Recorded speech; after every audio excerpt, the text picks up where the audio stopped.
Alors, l'industrie minière a des caractéristiques propres qui la rendent extrêmement intéressante, mais elle a toujours été, hier dans les colonies et aujourd'hui dans les ex-colonies devenues des, des États indépendants, l'objet de nombreuses interrogations et critiques. Alors aujourd'hui, les populations qui sont impactées à différents niveaux par l'exploitation minière sont partagées entre une forte résistance liée à leur volonté de préserver leur environnement et leur culture, et la nécessité tout aussi vitale, évidemment, d'améliorer leurs conditions de vie et de jouer le jeu de l'intérêt général. Alors, de l'autre côté, on a des entreprises qui sont en majorité occidentales, qui opèrent dans les ex-colonies, tout en reconnaissant les effets nocifs et dévastateurs de leurs implantations, qui s'engagent dans des chartes et des codes de bonne conduite, d'une part à réparer et indemniser les dommages qu'elles causent, et à respecter les législations nationales et internationales. Alors, je dis tout de suite, cet engagement se révèle seulement tout à fait virtuel, dans la mesure où, nous le verrons, l'encadrement juridique de leurs activités et promesses apparaît totalement inopérant pour faire respecter les intérêts et même la vie des populations qu'elles impactent. Or, si l'on opère un retour en arrière un peu plus d'une centaine d'années auparavant, l'État français s'était vu lui aussi contraint de protéger dans ses colonies les populations, les main-d'œuvre, les eaux, les forêts, contre les abus des industries minières, en élaborant une législation stricte. Là aussi, sans jamais être en mesure de contrôler l'effectivité de sa main-d'œuvre, de sa mise en œuvre, laissant après les indépendances un territoire et des populations durablement marquées. Ainsi, qu'il s'agisse de la situation des employés des mines et des riverains des exploitations minières qui a été dénoncée en Indochine dans les années 1890-1930, ou de celles actuellement vécues par les populations et leurs environnements dans les ex-colonies, on est naturellement amené à se poser la question sur la place et le rôle de la réglementation, du droit, des réglementations nationales ou internationales, qu'il s'agisse de législation minière, de code du travail, enfin de réglementation du travail et de responsabilité sociétale, dans la protection évidemment des hommes, des écosystèmes et des territoires. Alors, le plan, rapidement, je présenterai dans un premier temps le cadre et le contenu des réglementations minières et du travail élaborées pour l'Indochine au début, entre 1890 et 1930, en illustrant leur application dans un exemple pris dans le réel, au Tonkin, j'insiste sur le mot réel, au Tonkin en 1930. Et ensuite, j'examinerai les rapports actuels du droit et de l'exploitation minière dans les ex-colonies, dans la théorie et la pratique, en prenant quelques exemples, en vous présentant quelques situations représentatives. Et enfin, j'analyserai en quoi l'invention par l'entreprise de nouveaux usages éthiques destinés à réguler ces rapports avec les parties prenantes, puisqu'on les appelle comme ça maintenant, peut ou non constituer une alternative à la réglementation classique. Bon, c'était mon plan. Alors, législation minière et réglementation du travail en Indochine. Alors, je vais aller assez vite. Le cadre, d'abord, je le présente avec une citation classique. L'Européen, muni de sa supériorité technique, était convaincu qu'il était appelé à venir tirer du sous-sol les richesses immenses dont les indigènes étaient incapables de profiter. Géographiquement, l'Indochine française, administrativement, c'est une création de l'administration française. 21 millions d'habitants en 1931, regroupe plusieurs territoires de statuts différents, une colonie, la Cochinchine, qui est devenue colonie en 1862, et 4 protectorats qui ont été intégrés progressivement à l'Union indochinoise, créée en 87, avec le Cambodge, Annam, Tonkin, Laos. L'industrie extractive en Indochine, bon, quelques chiffres, il y a beaucoup de houille, de charbon. Je vous parlerai des mines de zinc tout à l'heure. Il y a en 1931 536 concessions minières et à peu près 221 000 travailleurs recensés en 28-29.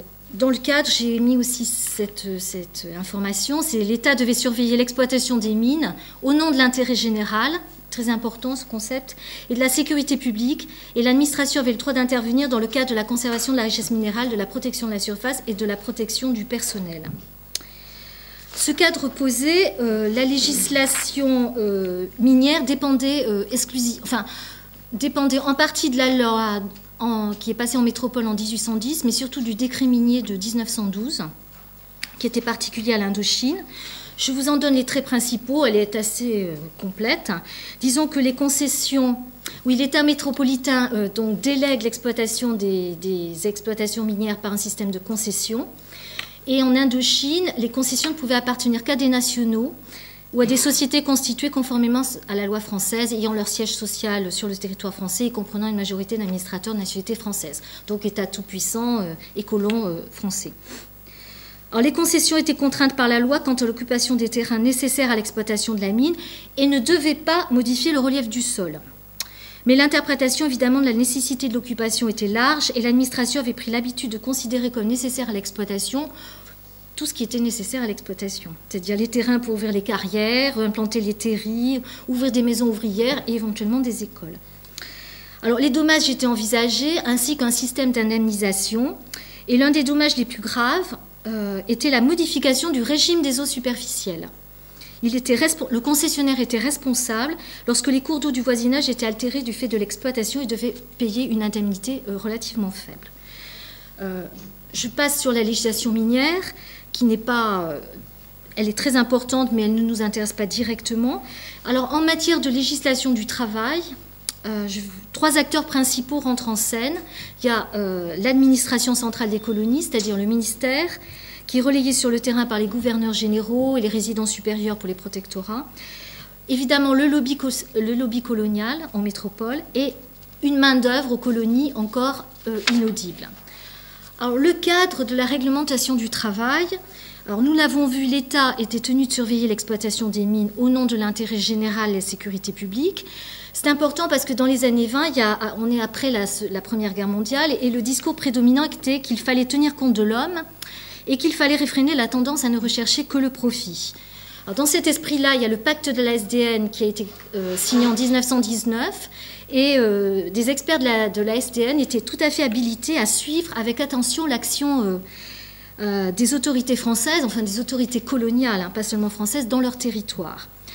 En même temps, il y a le droit international du travail qui se met en place après 1918, avec notamment l'Organisation internationale du travail et son secrétariat permanent, le Bureau international du travail, qui émettent de nombreuses recommandations et conventions.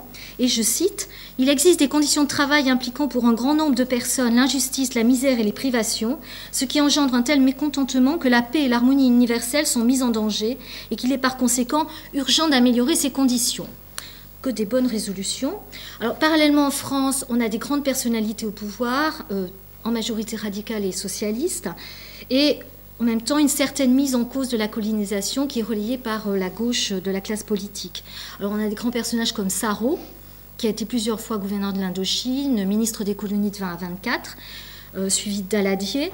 Et Sarraut est très important pour son fameux plan qui n'a jamais été appliqué, qu'il a écrit en 1922, mise en valeur des colonies françaises, où il essayait de concilier préoccupations sociales, préoccupations économiques et surtout d'associer les indigènes dans une certaine collaboration. Je cite.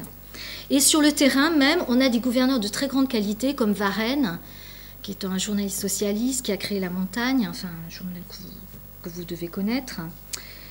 Alors, pour finir le cadre, on a le lobby colonial. Le lobby colonial, ce sont des décideurs économiques qui investissent dans les colonies et qui exercent une très forte influence. Ce lobby colonial, évidemment, était très hostile aux avancées sur la réglementation du travail, et particulièrement il se cramponnera jusqu'au bout, sur les allocations familiales, la durée du travail, les accidents du travail, et le droit de grève dont on ne discutera qu'après la Deuxième Guerre mondiale dans les colonies, et en tout cas en Indochine. Et je vous cite une allocation d'un président de l'Union coloniale au début du siècle, qui déclare qu'il était quelque peu préoccupé de la tendance qui se manifeste de répandre dans nos colonies, nos codes, nos lois, notre législation ouvrière, celle de la métropole, surtout en matière de main-d'œuvre. Je considère qu'en ce moment-ci où nous devons surtout nous appliquer à la mise en valeur de nos colonies, ces complications, il parle de la réglementation du travail, pourraient entraîner de graves inconvénients et gêner considérablement nos colons. Sur le terrain, il y a une faiblesse de l'encadrement administratif, même s'il y a beaucoup de fonctionnaires, mais enfin, j'y reviendrai tout à l'heure, et une naissance du mouvement révolutionnaire vietnamien qui est balbutiant à cette époque. Alors, dans ce contexte, vu que la France était quand même plus ou moins surveillée par les instances internationales, et puis que, bon, il y avait une mise en cause de la colonisation, on a demandé, enfin, les ministres successifs ont demandé de nombreux rapports commandés sur la main-d'œuvre en Indochine. Et ces rapports faisaient état de, je cite, de modalités de recrutement et de conditions de vie assimilées à véritable servage. Il fallait donc trouver un juste milieu entre réprimer les abus et respecter la liberté d'entreprise. La puissance publique estimait qu'elle était seule capable de faire ça, c'est-à-dire de ménager en même temps les intérêts économiques des entreprises et la protection des populations, d'où l'élaboration de cette législation du travail dont je vais vous parler, et qui est complètement inspirée évidemment de celle qui s'élabore en même temps en métropole, mais dans ses aspects, vous le verrez, les moins contraignants. Alors, je vais donner que les traits principaux, évidemment, parce qu'en une heure, je n'ai pas le temps de faire tout l'inventaire de la législation du travail. Mais ce qu'il faut remarquer, c'est que c'est une réglementation extrêmement minutieuse qui envisage tous les aspects de la vie et des conditions de travail des employés mineurs. Alors, les traits principaux, en tout premier lieu, les travaux des mines devaient être conduits selon les règles de l'art. Les concessionnaires sont tenus de faire disparaître les causes de danger que leurs travaux font courir à la sécurité et à l'hygiène des ouvriers mineurs, à la conservation des voies publiques et des propriétés de la surface. On décrit minutieusement le contrat de travail et une circulaire de 1924 décide qu'en raison de l'importance prise par les chantiers des travaux publics ou de l'industrie privée comme dans la plupart des colonies, en raison aussi de la nécessité d'assurer de la manière la plus complète la conservation d'une main-d'œuvre d'autant plus précieuse qu'elle est moins abondante, l'organisation sanitaire des groupements de travailleurs indigènes devra faire l'objet d'une réglementation minutieuse placée sous la surveillance de l'administration et contrôlée en permanence. Et que l'emplacement des camps de travailleurs doit faire l'objet d'un choix minutieux, encore le mot minutieux, de la part de l'ingénieur et du médecin. Souvent, il n'y avait pas de médecin. La législation arrête que les exploitations minières, justement possédant plus de 500 ouvriers, devaient avoir sur place une infirmerie ambulance, dirigée par un médecin auxiliaire secondé par des infirmiers. Et le gouverneur devait détacher sur les chantiers miniers, aussi souvent qu'il jugera utile, un médecin ou un fonctionnaire de ses services pour vérifier tout ce qui concerne le régime des travailleurs, l'état sanitaire, l'hygiène, le moral, les salaires, la durée du séjour, recevoir les réclamations et même entendre les confidences et donner à tous l'impression que le pays d'origine veille toujours sur eux et ne les oublie pas. Alors il y avait des règles sur l'aménagement des conditions de vie et de logement des travailleurs, tout à fait utopiques. Je cite, « Les habitations des ouvriers doivent être construites suivant les coutumes locales ou le désir des occupants. Elles doivent être spacieuses, faciles à aérer, avec toiture parfaitement étanche, parois suffisamment solides pour résister aux intempéries et doivent être placées à 50 mètres au moins des puits, galeries ou fronts d'attaque. Et enfin, les ouvriers... ça je reviens au problème de l'eau, devront avoir à leur disposition et aux frais de l'employeur sur le campement et les lieux de travail une eau d'alimentation chimiquement et bactériologiquement potable ou rendue telle. Et la puissance publique le déclare elle-même, c'est seulement de la stricte application de ces mesures que dépendront le bon état sanitaire des travailleurs et la vigueur de leurs bras. Je cite, « L'avenir de la race se trouvera ainsi sauvegardé et le retour dans les villages d'origine de sujets souvent plus robustes qu'au départ et satisfaits du traitement qu'ils ont subi facilitera le recrutement et permettra de continuer les tâches que l'exploitation méthodique de notre domaine colonial rend chaque jour plus nécessaire. » Or justement, la stricte application, c'est l'histoire de l'impossible application. C'est-à-dire que la minutie de cette réglementation, d'abord, fait douter de la possibilité des autorités qui sont à 10 000 km de l'Indochine, avec quand même une faiblesse de la représentation administrative, de faire appliquer toutes ces règles très minutieuses. Et dans la théorie, ce sont les inspections du travail qui étaient chargées de faire appliquer, d'imposer les sanctions prévues en cas de négligence, manquement de la part des employeurs. Donc on a créé quand même une inspection du travail en Cochinchine, qui était une colonie en 1918, et dans les protectorats, notamment du Tonkin, dont je vais vous parler maintenant, en 1927, comme on aime bien faire des constructions hiérarchiques, on ne s'est pas contenté de faire ça, on a fait aussi une inspection générale du travail de l'Indochine, la même année, en 1927, et on a créé un corps de contrôleurs du travail. Alors ça, c'est un indice très intéressant, c'est que ces contrôleurs du travail, figurez-vous qu'ils étaient choisis dans le corps des fonctionnaires, ce n'est pas un corps à part entière. C'était des fonctionnaires qui étaient déjà sur place et qui devaient cumuler ces nouvelles fonctions de contrôleurs du travail avec leurs fonctions normales. Dans le réel, les inspecteurs du travail étaient très très peu nombreux. Bon, je les ai comptés grâce à l'annuaire administratif de l'Indochine. Il y avait un inspecteur général du travail en Indochine et à peu près un contrôleur du travail pour l'inspection générale du travail de l'Indochine. Et au Tonkin, par exemple, il y a eu toujours un seul inspecteur du travail. Donc il n'avait pas de vrai pouvoir parce que chaque fois que, vous avez vu, il y avait 536 mines à visiter. Et puis de toute façon, chaque fois qu'il devait visiter une mine, il devait prévenir le concessionnaire. Donc vous imaginez que tout était mis en place pour qu'il n'y ait pas grand-chose à voir d'intéressant. Et en plus, les employés qui n'avaient pas le droit de grève, qui n'avaient pas de syndicat, évidemment, avaient peur des représailles possibles s'ils portaient plainte. Donc c'est ça, il y avait une absence d'acteurs reconnus et légitimes sur le terrain pour justement porter les revendications sociales, sans parler de revendications environnementales, mais en tout cas sociales, des ouvriers sur le terrain. Alors, maintenant, je vais prendre un exemple dans le réel. Alors, il y en a une masse d'exemples dans le réel à prendre, pour montrer que malgré cette législation du travail extrêmement offensive, malgré la toute-puissance de l'État colonial, qui quand même était animé de bonnes résolutions, de bonnes idées, ça ne se passait pas du tout comme ça dans le réel. Et j'ai consulté pour ça les fonds de la Compagnie minière et métallurgique de l'Indochine et de la Société des charbonnages de Donctrieux, qui sont conservés aux archives d'Aix-en-Provence, les archives d'outre-mer d'Aix-en-Provence. Donc ce sont des fonds des compagnies minières. Donc on ne s'attend pas à trouver des documents qui rendent avec un réalisme très cru la vie des ouvriers sur le terrain. Et pourtant si. Et l'exemple que je vais vous donner, c'est une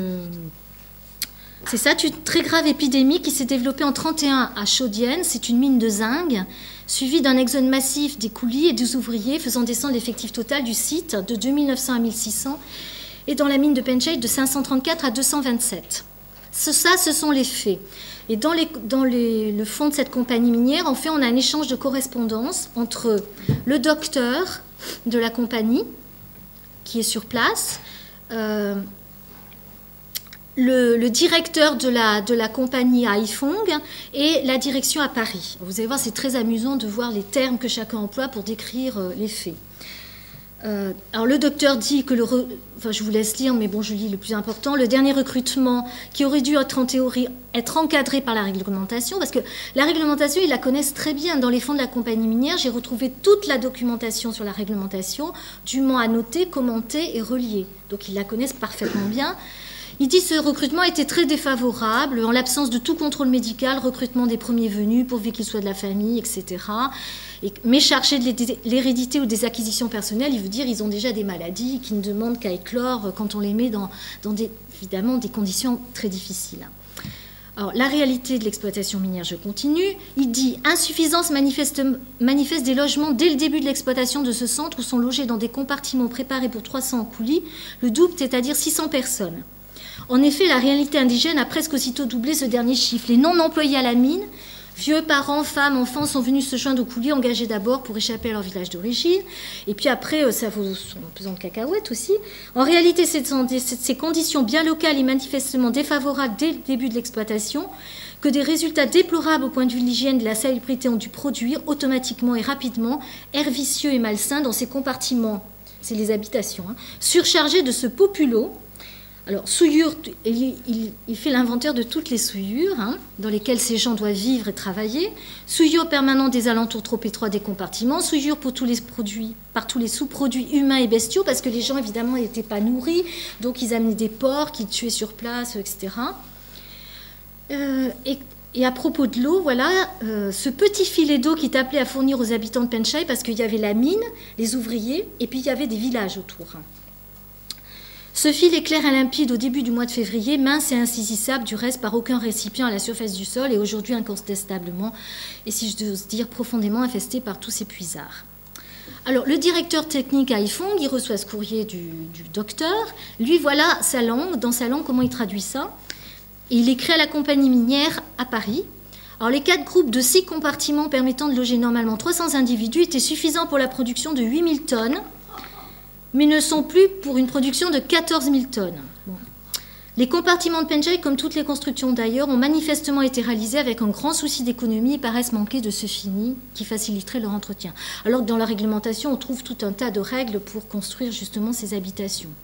Et il se prononce lui aussi pour une visite médicale obligatoire, facile à organiser, alors qu'elle est inscrite et obligatoire dans la réglementation, donc il sait très bien. Donc si elle est si facile à organiser, on se demande pourquoi ils ne l'ont pas organisée avant. Alors là, le courrier arrive à la direction parisienne et eux, avec leur langue, à nouveau, traduisent les événements, les informations qu'ils reçoivent.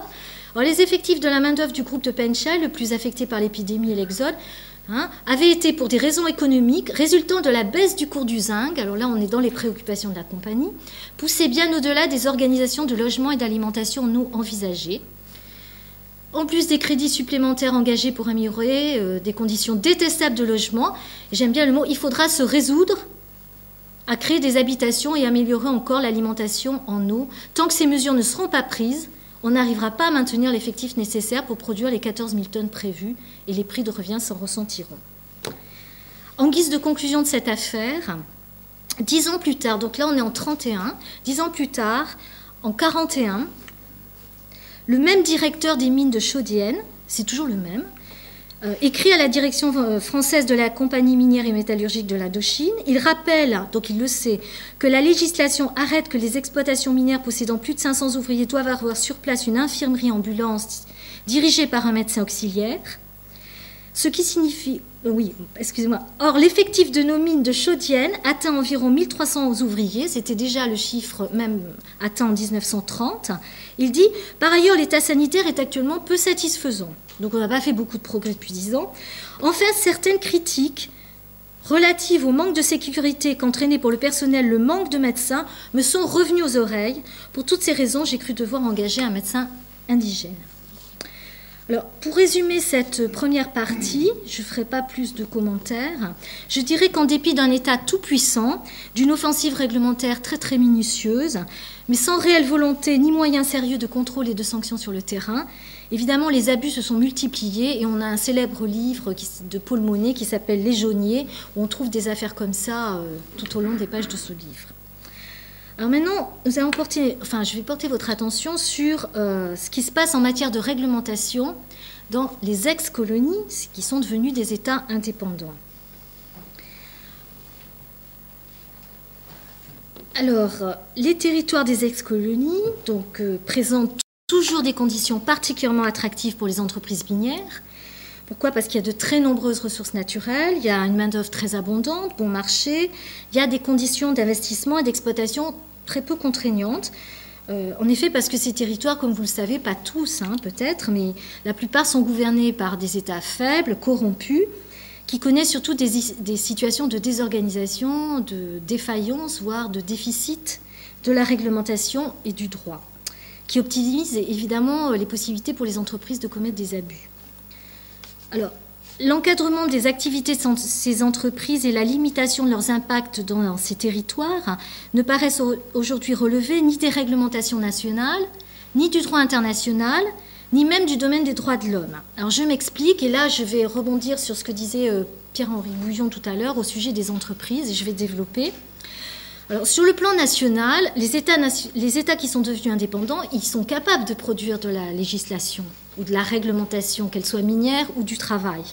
Malheureusement, ils n'ont pas toujours, même pas souvent, la capacité de contrôler et d'instruire des affaires aussi compliquées que celles liées à l'activité minière. Du point de vue juridique, j'entends. Et le plus souvent, ils ne le souhaitent pas, en raison évidemment des liens privilégiés qu'ils entretiennent avec les compagnies qui sont implantées sur leur territoire. Et les victimes, évidemment, de ces activités, qui sont souvent faibles et mal informées, ont beaucoup de difficultés à accéder à la justice sans moyens financiers suffisants. En matière de droit international, c'est ce que disait Pierre-Henri Gouillon, c'est-à-dire il n'est pas encore possible de faire un procès à une personne morale, à une entreprise, et par conséquent de poursuivre la plupart des entreprises minières qui auraient violé, du fait de leurs activités, le droit international. Par ailleurs, un État, vous savez, ne peut s'ingérer dans les affaires internes d'un autre État. Il ne le souhaite pas. Il ne peut pas, mais il ne le souhaite pas. Et notamment dans le cas d'actions répréhensibles qui sont commises par des filiales. Comme je vous parlerai tout à l'heure de la filiale d'Areva, la Comuf, qui est au Gabon, par exemple. En résumé, si vous voulez, les États ont une certaine réticence, en règle générale, à exercer ce qu'on appelle la compétence extraterritoriale. Enfin, dans le champ des droits de l'homme, il faudrait d'abord que des clauses protectrices des droits de l'homme soient intégrées dans les contrats que les États signent avec les entreprises privées. Or, c'est fait encore de manière très très insuffisante. Et de toute façon, l'essentiel des initiatives qui visent à engager la responsabilité des entreprises dans ce domaine a plutôt valeur de droit mou. Si vous voulez, c'est plus un risque d'image un vrai risque juridique que ces entreprises courent dans le domaine des droits de l'homme. Et pourtant, qu'elles soient canadiennes, françaises, il y en a australiennes, il y a des américaines et des chinoises, évidemment, la plupart des compagnies minières qui opèrent dans les ex-colonies se présentent sur leurs sites officiels et dans leurs démarches médiatiques, toutes comme éco-responsables, capables de penser les problématiques environnementales et sociales et d'internaliser les moyens de diminuer les impacts de leurs activités sur les écosystèmes et les sociétés qu'elles perturbent. Et dans cet objectif, et toujours au nom de l'intérêt général, l'intérêt général, c'est quoi? C'est collecter la ressource. Elles détaillent scientifiquement les dommages qu'elles vont causer ou qu'elles causent déjà, dans des études d'impact environnemental qui sont faites par des scientifiques, justement, et proposent des réparations environnementales et des bénéfices sociaux qui apparaissent relativement plausibles. Or, nombre de ces codes de bonne conduite, chartes de valeurs, certifications privées sont largement inspirés d'un concept à l'étude depuis les années 50, qu'on appelle la RSE ou la responsabilité sociétale des entreprises. Un concept qui a été sanctuarisé par la norme ISO 26000 en 2010. Et ce concept, qui est décliné de diverses façons, dans différentes aires géographiques, je vais y revenir tout à l'heure, reste un composite de normes et de principes malléables dont l'objectif est apparemment double. C'est à la fois produire des repères communs aux entreprises pour justifier leur comportement socialement responsable et instaurer un cadre propice au développement durable. Alors, ces principes sont adoptés de façon progressive et volontaire par les entreprises et ça les engage à défendre les droits humains fondamentaux, etc. Je passe. Alors, avant de revenir à la RSE et de conclure, je vais éclairer un peu la situation actuelle par ce que j'appelle quelques focus. Ces espèces d'éclairage sur des concepts ou des processus. J'en ai choisi, dans l'article que je vais faire, j'en ai une dizaine, là j'en ai choisi quelques-uns. Alors le premier, je ne sais pas si j'ai mis ça. Alors, le premier, c'est pour illustrer la notion d'intérêt général. Alors j'ai pris un exemple qui n'est pas pris dans l'extraction minière, parce que bon, toutes les entreprises se comportent de la même façon. Il s'agit du très grand chantier du barrage de Belo Monte qui est en Amazonie. C'est le futur troisième plus grand barrage du monde. C'était un projet qui a été abandonné dans les années 80 sous la pression publique de l'Église, de Sting, des indigènes évidemment, de la Banque mondiale même, qui refusait de financer un barrage qui allait inonder les territoires indigènes. Donc ça a été abandonné et ça a été relancé par les autorités dans les années 2000 dans le cadre d'un programme qui s'appelle la PAC. Le PAC, c'est un programme d'accélération de la croissance. Ça a été relancé par Lula et Dilma Rousseff. C'est une politique qui consiste à marquer le début de la colonisation industrielle de la région. Et c'est quoi? C'est un projet de 60 barrages en Amazonie, une soixantaine de barrages. Alors, il a été relancé avec l'argument cette fois qu'il n'inonderait plus que 500 km² au lieu des 1700 km² initiaux. Mais les indigènes n'ont pas accepté cet argument parce que cette fois, peut-être qu'il y avait moins de territoires indigènes qui étaient inondés, mais en revanche, le fleuve allait être asséché une très grande partie de l'année. Alors, ce qui est intéressant ici, ce que je vais vous citer, c'est les propos de Hervé Terry, qui est géographe au CNRS, qui est spécialiste de l'économie amazonienne et qui était invité à France Culture pour s'exprimer sur cette question du barrage de Belo Monte en Amazonie. Alors, j'ai transcrit ses propos, il répondait à une question de journaliste. La journaliste lui disait « Est-ce qu'on ne peut pas imaginer finalement que les Indiens soient déplacés de quelques kilomètres ?» Je cite « L'originalité, c'est un scientifique, l'originalité et la fascination que les Indiens exercent sur le monde entier tient au fait qu'ils gardent des modes de vie très près de la nature et qui dépendent beaucoup des ressources naturelles. Il y a des tas de bonnes raisons de s'intéresser à eux. Ils parlent des tas de langues qui sont en voie de disparition. Et j'ai tendance à dire, et c'est une position personnelle, qu'il y a aussi dans la plupart des pays du monde, et au Brésil aussi, la notion d'intérêt public. Ça arrive aussi dans beaucoup de pays du monde qu'on doit détruire une maison, déplacer quelqu'un. Dans le cas d'espèces, la Constitution garantit bien qu'on ne peut pas déplacer autoritairement des Indiens, mais s'il y a une atteinte sérieuse à l'environnement dont ils tirent leurs ressources, je pense qu'ils vont être obligés de se déplacer de toute façon. Ils sont un demi-million dans un pays de 200 millions d'habitants. Ils sont très minoritaires, ce qui ne veut pas dire qu'il faut les écraser, bien entendu. Mais si on prend en compte les intérêts de tout le monde, ce n'est pas l'intérêt prédominant. Scientifique français. Bon, deuxième focus, j'appelle pression de l'emploi, contrôle de l'application du droit. Alors là, j'ai pris un exemple aussi, pas du tout dans une ex-colonie, mais dans une future colonie, peut-être, c'est la Grèce. Alors là, c'est un village. C'est le village de Hérissos en Grèce, où certaines personnes s'opposent à la réouverture d'une mine d'or qui a été fermée en 2002, à la suite d'une décision du Conseil d'État qui reconnaissait son danger pour l'environnement. Alors, le gouvernement veut relancer par cette opération l'exploitation de ses ressources naturelles et relancer ses investissements et créer des emplois. On apprend que le nouveau propriétaire de la mine, le groupe canadien Eldorado Gold, aurait déjà doublé le nombre de salariés de 400 à 800 en moins d'un an et promettrait à terme 1500 emplois.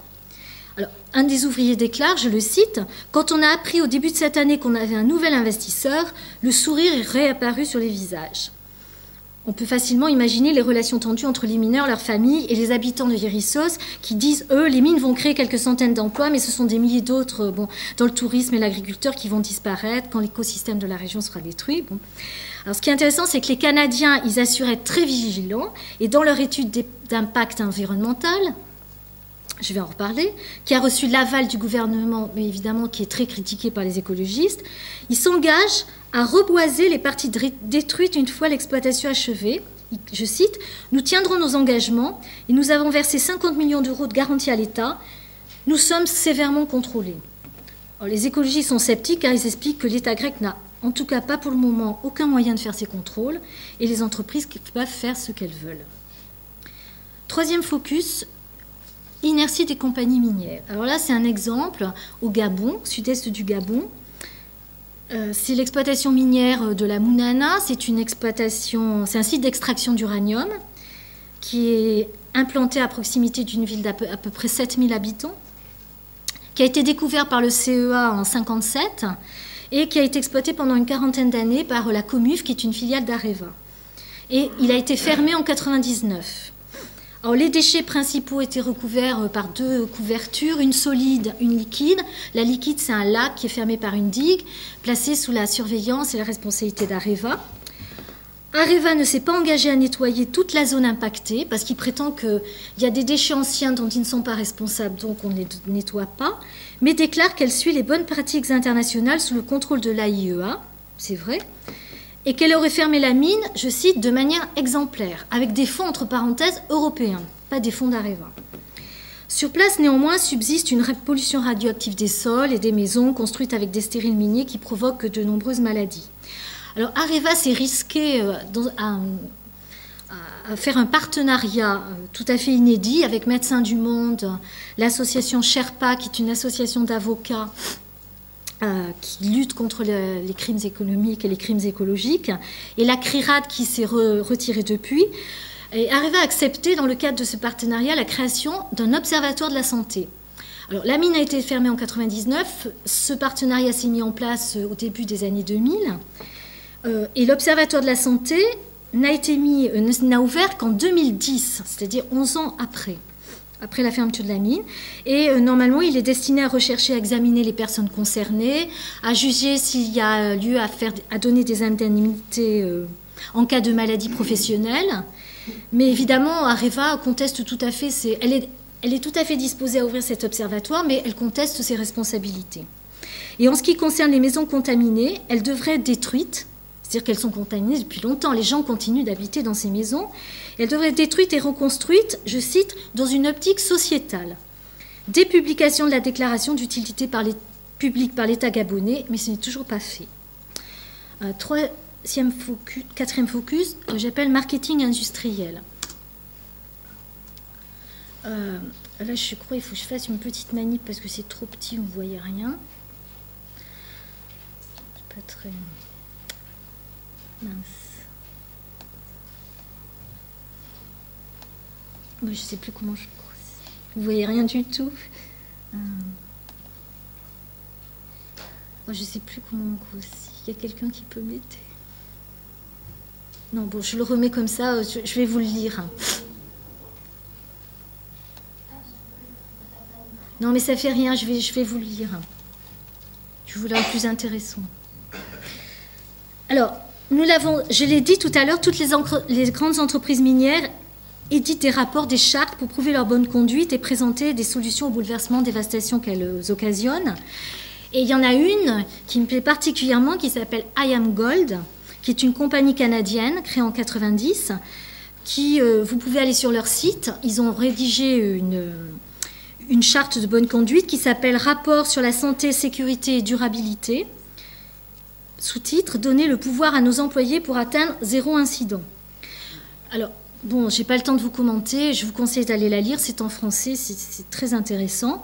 Mais je vous avais juste proposé celle qui s'appelle « Culture d'IAMGOLD », qui est sur leur site aussi, et qui est représentative du discours de perfection et d'excellence qui est utilisé pour décrire l'exploitation et le comportement modèle des entreprises vis-à-vis de toutes les parties prenantes. Je ne peux pas le lire. Alors, par exemple, pourquoi nous existons? Enrichir la vie des parties prenantes. Où nous allons et comment nous y parviendrons? Être un chef de file mondial dans la création de valeurs supérieures pour nos parties prenantes. Ce que nous faisons quotidiennement pour y parvenir, nous nous engageons, nous donnons un pouvoir d'agir et nous nous soutenons dans la quête de l'excellence. Déclaration des valeurs, nous sommes responsables et exerçons nos activités de façon transparente, nous nous comportons de façon respectueuse et nous valorisons la diversité, nous grandissons grâce au travail d'équipe, à l'apprentissage et à l'innovation. Et celle-là, comment nous sommes différents? Deux points, pouvoir d'agir, performance extraordinaire. Je vous assure que c'est écrit. Ce qu'il y a, c'est qu'il faut voir que IAMGOLD est partie prenante d'un consortium. Enfin, elle agit au Canada, elle agit en Afrique, au Suriname, au Burkina Faso, etc. Et j'ai choisi une mine au hasard. Elle est partie prenante d'un consortium à 38%, un consortium CEMOS qui exploite la mine de Sadiola, au sud-ouest du Mali, où chaque année 15 millions de tonnes de minerais sont extraites. C'est un peu comme la mine Sassine, c'est 3 grammes d'or par tonne de minerai brut. C'est très peu. C'est-à-dire que les 2 tiers ne présentant pas une teneur en or suffisante sont rejetés sur les côtés de la carrière. Et le dernier tiers est traité au cyanure, à la chaux vive, à l'acide chlorhydrique, enfin que des choses très agréables, en dépit du fait que les villages les plus proches sont à quelques centaines de mètres de la mine. Et puisque, comme le dit le coordinateur de la CEMOS, je cite, il est en charge des problèmes environnementaux et sociaux, ce monsieur, il dit « Le cyanure, tout le monde le sait, s'autodétruit avec les rayons ultraviolets. L'exploitation génère des grands volumes de poussière. Bon, enfin, il y a des tas de maladies, j'accélère un petit peu. Contrairement aux règles de prudence les plus élémentaires, le fond du bassin de rétention des eaux destiné à la destruction du cyanure par oxygénation n'est pas couvert d'un revêtement imperméabilisant, ce qui fait que le risque majeur, c'est le risque du drainage acide minier vers les nappes phréatiques. Et les populations locales ont finalement la sensation d'être insuffisamment informées de l'impact environnemental de l'exploitation. Certaines déclarent même qu'à Sadiola, la vie humaine ne compte pas plus que celle d'un animal. Et le fameux coordinateur environnemental et social de la CEMOS se contente d'affirmer, je cite, que si on distribue le rapport environnemental aux gens, le lendemain, je mets ma main à couper que tu le retrouveras pour vendre des beignets. Alors je finis sur le focus avec très rapidement la Bourse de Toronto et le ministère de l'écologie canadien. Un autre éclairage. Il y a un livre qui vient de sortir, qui a été écrit par un Suisse et par un Canadien, qui s'appelle « Canada, le paradis sous terre », qui vient de sortir en 2012, où ces 2 chercheurs démontrent que le Canada est devenu la plaque tournante de l'industrie minière. Ils appellent même ça la Suisse des mines, via la Bourse de Toronto, où à peu près 60% des industries minières sont inscrites. Et d'après eux, les continents se trouvent progressivement investis par des compagnies minières et pétrolières qui profitent à Toronto d'une bourse permissive et d'un climat d'affaires qui permet de prospérer partout dans le monde, en cachant les conditions d'exploitation et en jouissant de l'impunité à l'extérieur des frontières canadiennes. Ce qui est intéressant aussi, c'est de se connecter au ministère des Ressources naturelles du Canada. Bon, je vous conseille de le faire, c'est très intéressant. Et Bonnie Campbell, qui est la directrice du groupe de recherche sur les activités minières en Afrique, qui est à l'UQAM, à l'Université du Québec à Montréal, explique qu'à certains égards, ce qui se passe au Canada est absolument comparable à ce qui se passe en Afrique. Alors, compte tenu de ces différents éléments de réflexion, on l'a vu, du peu de légitimité pour agir des réglementations nationales, des réglementations internationales, des droits de l'homme.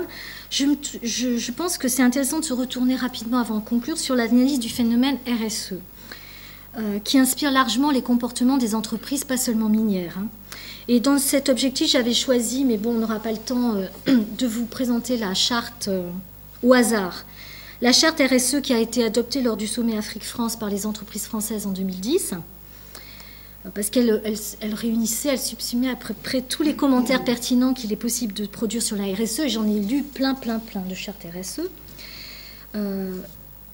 Alors, la RSE, ça apparaît quand on lit ces chartes comme une liste de contraintes conventionnelles, techniques et morales que les entreprises proposent de s'imposer progressivement pour légitimer leurs actions. Et bon, on n'a peut-être pas le temps de la lire, de toute façon, vous allez sur certains sites, il y en a plein à lire.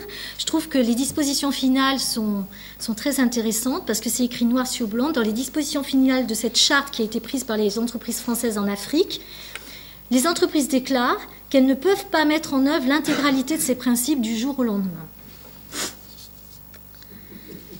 C'est pourtant la RSE qui inspire les discours de légitimation des compagnies, alors qu'il y a urgence, qui inspire les discours de légitimation des compagnies, notamment minières. Or, un des problèmes, c'est que la RSE, ce n'est pas un processus abouti, parce qu'elle se construit encore au gré des rencontres internationales. Par exemple, là, vous avez les entreprises françaises qui se réunissent, qui décrètent une charte, après elles vont en Afrique en 2011, elles en décrètent une autre, etc. Ça se décide aussi au gré des injonctions étatiques communautaires, des campagnes de marketing des entreprises. Et c'est un mouvement tout à fait contractuel. Et aucun texte n'a été encore adapté au niveau international qui puisse être repris au niveau local ou au niveau national. Alors, les entreprises s'engagent bien à respecter les législations locales et internationales, mais on a vu que bon, ça avait peu d'impact. Et en plus, une charte RSE non seulement ne génère aucune réglementation juridique contraignante, mais ne contient aucune règle permettant de contrôler l'effectivité de l'engagement des entreprises. Et évidemment, pas de système de sanctions. Il n'y a aucune force publique non plus constituée qui est habilitée à faire respecter ces engagements. Le rôle des États ou même de la Commission européenne n'est pas jusqu'à récemment très bien défini. En ce qui concerne la Commission européenne, en 2006, elle avait précisé que la RSE relevait exclusivement de pratiques volontaires, sans obligation pour les entreprises de prouver les résultats de leurs engagements. Or, en octobre 2011, elle a présenté cette fois un plan d'action pour 2011-2014, dans le cadre d'une nouvelle stratégie où elle voit maintenant la RSE encadrée comme un outil de régulation économique, sociale, environnementale, et comme la possibilité d'améliorer la gouvernance des entreprises et de réduire les inégalités sociales croissantes.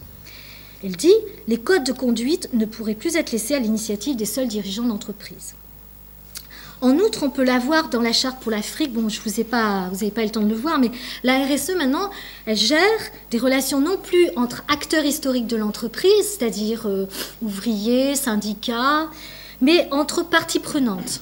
Et alors, les parties prenantes, c'est beaucoup de choses. Ça peut être les clients, les actionnaires, les sous-traitants, les générations futures, l'État. Et de fait, si vous voulez, ça déqualifie plus ou moins les partenaires sociaux et ça a tendance à diluer aussi la relation salariale à l'intérieur même de l'entreprise. Alors que ces fameuses parties prenantes, pour le moment, n'ont pas de porte-parole, ni de discours de revendication, ni de porte-parole reconnu. C'est maintenant l'entreprise elle-même qui s'engage, bien que sur un mode volontaire, à insuffler de l'éthique dans son activité. C'est-à-dire que ce n'est plus l'engagement du chef d'entreprise dans le système paternaliste qu'on a connu, qui s'engageait à moraliser les ouvriers, enfin l'activité de son entreprise. Non, maintenant, c'est l'invention d'une nouvelle forme de conciliation entre parties prenantes de l'activité de l'entreprise. Alors pour conclure, je suis dans les temps, ce voyage un peu dans le temps, l'espace, la réglementation, on l'a vu dans la première partie, on a un État tout-puissant qui peut prendre toutes les réglementations qu'il veut, qui peut mettre en œuvre tous les systèmes de sanctions qu'il souhaite, toute la puissance administrative, mais en fait, il n'est pas capable de faire appliquer la réglementation qu'il produit. Bon, pour différentes raisons, ça peut être légitime. Bon. Aujourd'hui, on a des compagnies privées d'extraction minière qui agissent dans des pays indépendants en dehors de toute contrainte juridique nationale ou internationale. Dans les deux cas, les réglementations existent, le droit fonctionne, mais sans qu'aucun support de contrôle, d'application et de sanction ne soit opérationnel dans la réalité. Et dans les deux cas également, les populations, on a des populations qui n'ont pas de capacité de moyens de défense.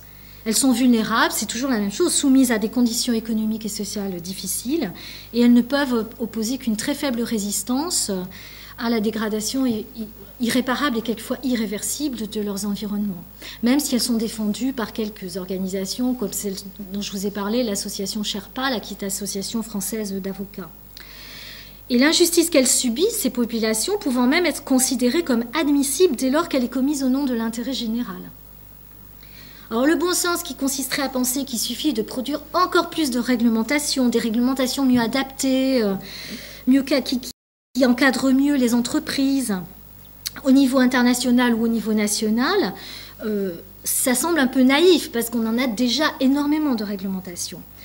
Alors, il faut également tenir compte, d'autre part, que les moyens de régler ensemble les questions sociales et environnementales, c'est pas si simple que ça, enfin, surtout celles qui sont liées à l'extraction minière. C'est-à-dire, pour le moment, on sait régler peut-être celles qui sont sociales et celles qui sont environnementales, mais régler la complexité, l'intrication des deux, on ne sait pas encore très bien le faire.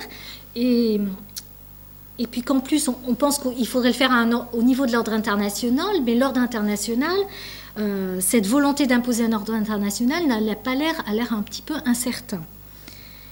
Et l'existence même d'un ordre international qui est capable de conceptualiser, légitimer, porter des revendications socio-environnementales me semble assez illusoire aussi. D'un autre côté, on l'a vu, la tension qui pesait récemment sur les acteurs historiques de l'entreprise, les acteurs historiques, je les appelle, les ouvriers, les syndicats, a été déportée maintenant sur le déploiement d'une éthique garantie et légitimée par l'entreprise et ses parties prenantes. C'est-à-dire qu'il est à craindre dans ces conditions que la RSE puisse servir d'alibi à l'affaiblissement des positions du salariat et que l'environnement soit mis en avant au détriment des questions sociales, ne serait-ce que pour des questions de coût. Enfin, même si la RSE cessait d'être exercée d'une manière totalement discrétionnaire, c'est-à-dire qu'on l'incorpore dans des décisions, des dispositions législatives ou politiques,